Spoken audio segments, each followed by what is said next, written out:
Activity 2B. Read the magazine article and circle the food words. Sports star eats well. David asks the volleyball star Cindy Smith about her eating habits. Hello, Cindy. What do you like for breakfast? I love fruit. I think it's healthy. Okay. So what fruit do you like? Do you like bananas?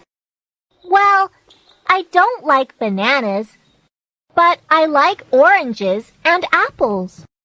What about lunch? Do you like salad? Yes, I really like it. And do you like hamburgers for dinner?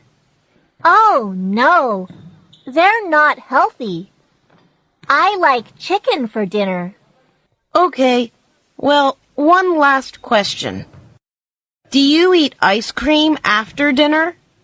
I like ice cream, but I don't eat it. I don't want to be fat.